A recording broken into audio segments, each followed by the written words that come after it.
Campaigning for this position for some time now. Yeah. The day has finally arrived. How do you feel? Do you feel excited? It's it's a defining moment for us. It's a defining moment. We've been working very hard, using and employing new methods, strategies, and tactics.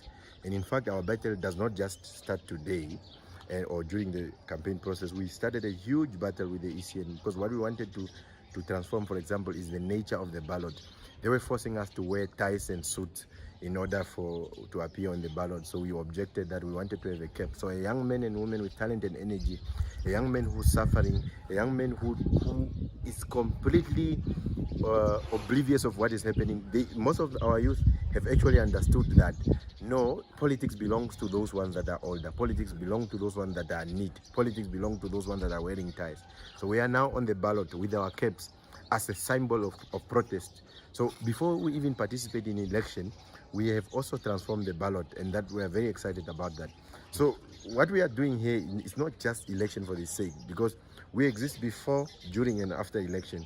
Election is our fifth site of struggle that we have now introduced. So we have decided that we need to fight, have a fifth site of struggle, because we've been fighting in the street, we've been fighting in public discourse, we've been fighting in the court system, we've also been fighting in terms of policy formulation, but we added the fifth component, which is election.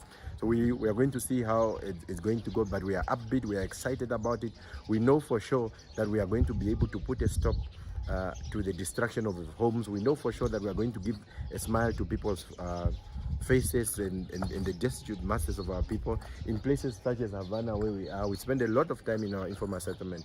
We didn't spend a lot of time calling people in rallies, but we spend a lot of time talking to people about their fears, about their aspirations. Some of them, they will tell you that no, they came in some of these informal settlements, such as Ombili and other areas. They came in those informal settlements in 1994. And some of them have given up hope. So we had to go back to them and tell them again that you don't have to give up hope. We have to go back to them and tell them that things can change. We have to tell them and saying that we are here to make sure that we fight and fight on.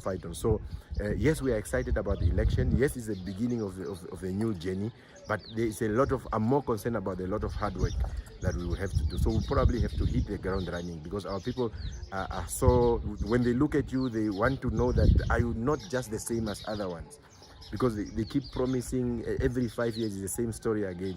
But we are beginning to understand, and they are also beginning to understand that no, there's a group of young people who are not the same, who have not been there, who are really sincere about changing society, and that really brings us comfort. So there's a lot of work to be done. So our calculation is that we are definitely in those municipalities.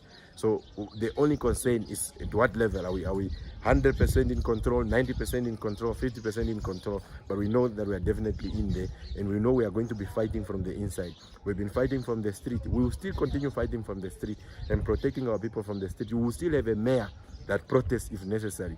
You still have a mayor of Windhoek. If there's a problem in Okahanja, if our people are being oppressed in Okahanja, I will go there as mayor and protest with the masses of our people. So we'll be leading Namibia from Windhoek. So it's not just about Windhoek, it's also to give strategic leadership from Windhoek as a capital city.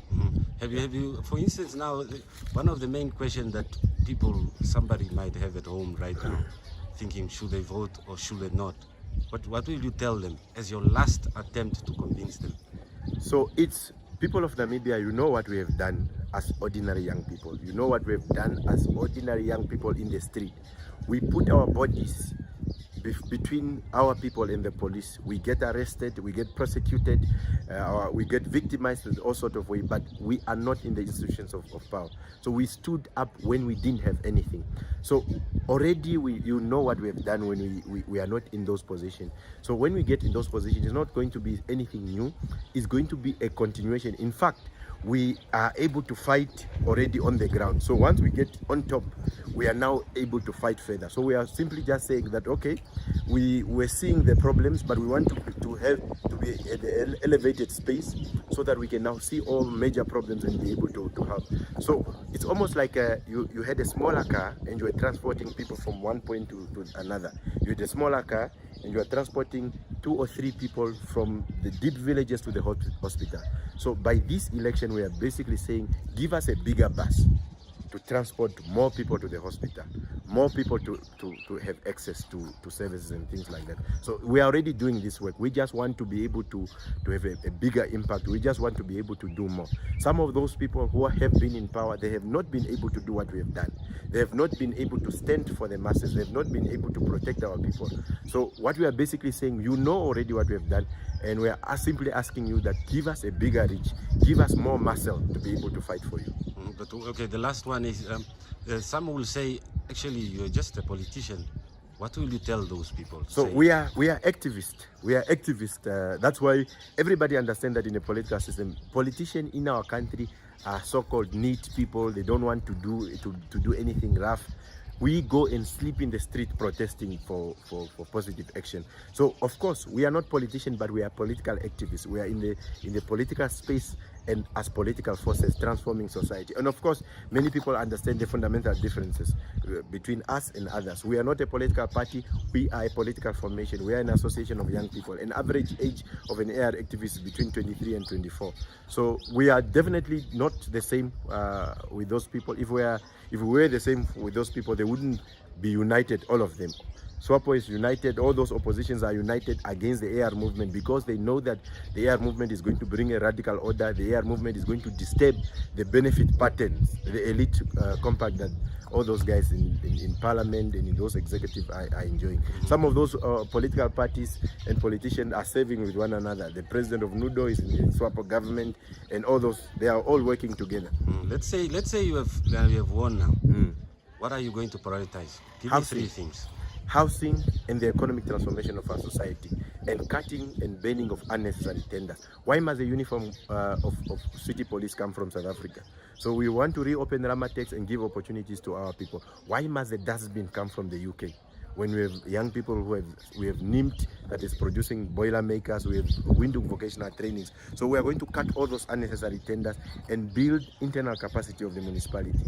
So okay, let's say now if you lose, are you going to take that and move on? So we have said that election is not our, you must remember the fundamental difference between the affirmative repositioning movement and all these other participants is that they are always determined. The election to them is the alpha and omega. Election to us is the fifth sides of struggle.